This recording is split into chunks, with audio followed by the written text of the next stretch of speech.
Lakers have been the best clutch time team in the league this year. No LeBron James tonight, missing his 9th game of the season. Anthony Davis has clearly played injured throughout the quarter. Giannis with the jumper gives Milwaukee the lead. 32 points for Giannis, and it's the first Buck lead since early in the second quarter. And Doc Rivers so good in those after timeout situations, getting shots that they want to make sure that they get opportunities. Russell with the floater. That's 36 now for D'Angelo Russell. Silky smooth. He is not rushed, and he is making every big play. Giannis, Connaughton, good look, and he pays it off, swishing home a 3. Milwaukee back in front by 2 with 2:20 left. 4 threes off the bench for Pat Connaughton. He's been big time for the Bucks. Russell around the screen, lets it fly. No good on the 3. Lopez rebounds. Bucks ball and a 2-point lead. Giannis now with a triple-double, his 8th of the season, good for 4th in the league. 32 points, 14 rebounds, and 10 assists. Giannis gives it up to Lillard. Turn and fire. He's fouled, and it's good. A 3 by Dame, and a chance at a 4-point play.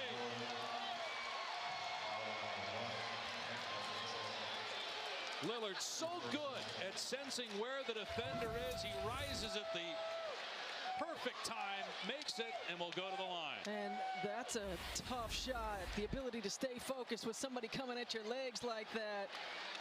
But that's what Dame Lillard does. He makes tough shots in big moments. 27 points for Lillard.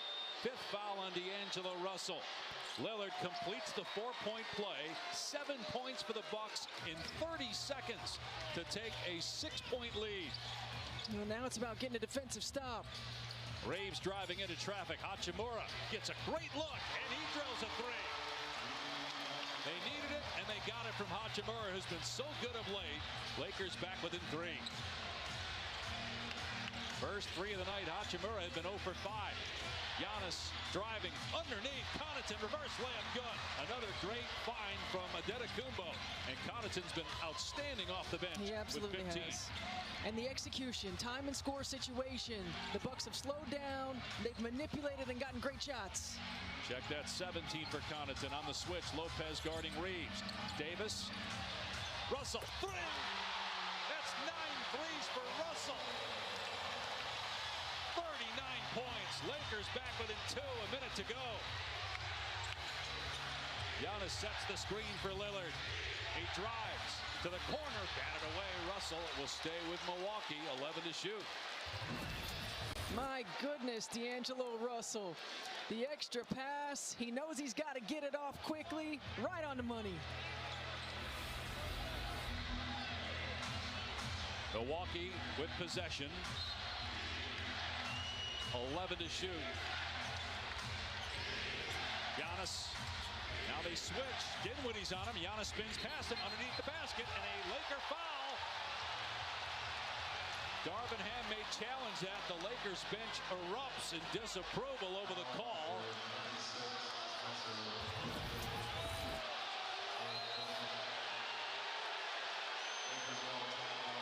And Darvin Ham is going to challenge it. Boy, it did not look like much contact at all when the whistle blew. The officials will look at it. We'll step away. Close to a travel by Giannis. The call on the floor, there was a defensive foul that is being reviewed right now by the officials after the challenge from Darvin Ham. They ruled a push by Dinwiddie. Well, there wasn't a lot of contact. Now, that's for sure. An outstretched arm, but not a lot of contact. And Sheree Mitchell, who made the call, was ruling that the reason Giannis took the extra steps was because he was bumped. Now, you can't come back and call traveling, obviously, but you can overturn the call of a foul. It would be Milwaukee possession. They'll have to look to see how much time's on the shot clock. That's if they overturn it. Now, Doc Rivers was working the officials very hard in the first half. They only had 5 free throw attempts at halftime. The Lakers shot none in the third quarter. We look at the shot clock here in case they do overturn it. How much time would be on the timer? It'd be about 4 seconds.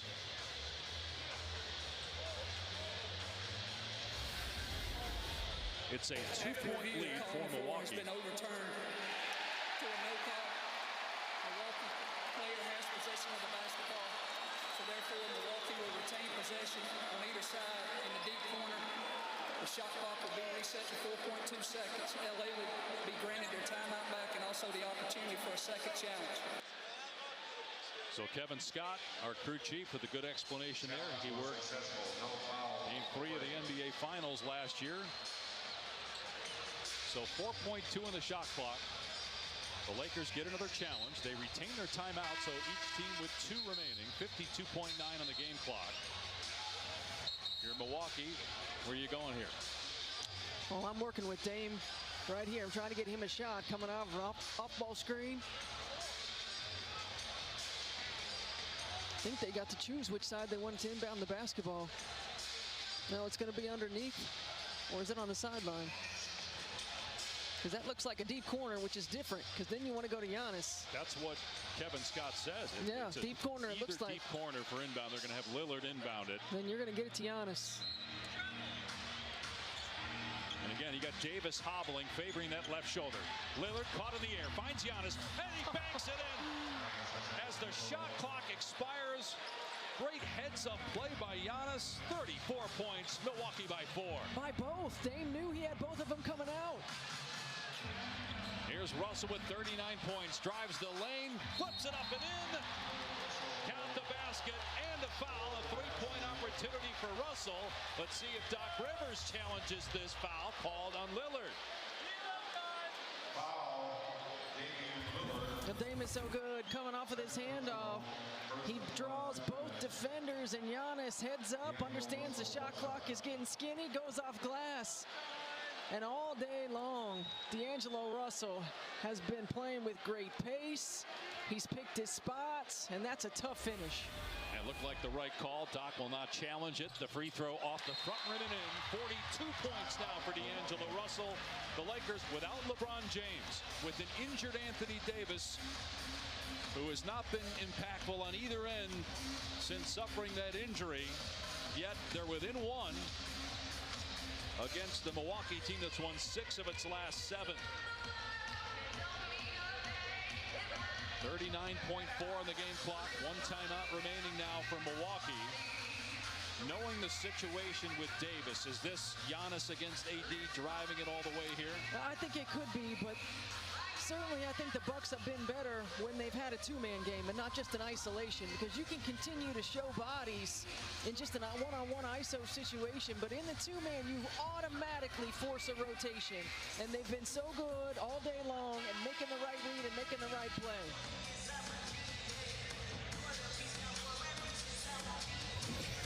We've seen some phenomenal shot making here in the 4th quarter. The catch and shoot 3 by Lillard. The foul, a 4-point play. Hachimura with the big 3. Giannis with a good find to Connaughton. Russell with his 9th 3. Then you had Giannis beating the shot clock by about 0.2 of a second on that last possession. So you look at our timeout situation, 1 left for Milwaukee, 2 for the Lakers. Both teams are in the penalty and each team with a challenge. D'Angelo Russell with his most points as a Laker in either stint here in LA, 42 points. They're going to have Giannis inbound and Davis will guard the inbound pass.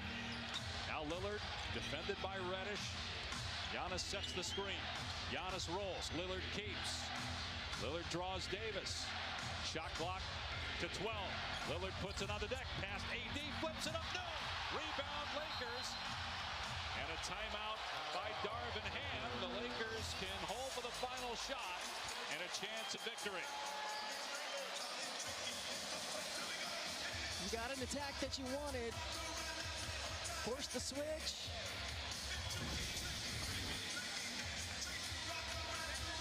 Got to force the switch. Damian Lillard, an opportunity at the rim. Just enough help and contest by Hachimura.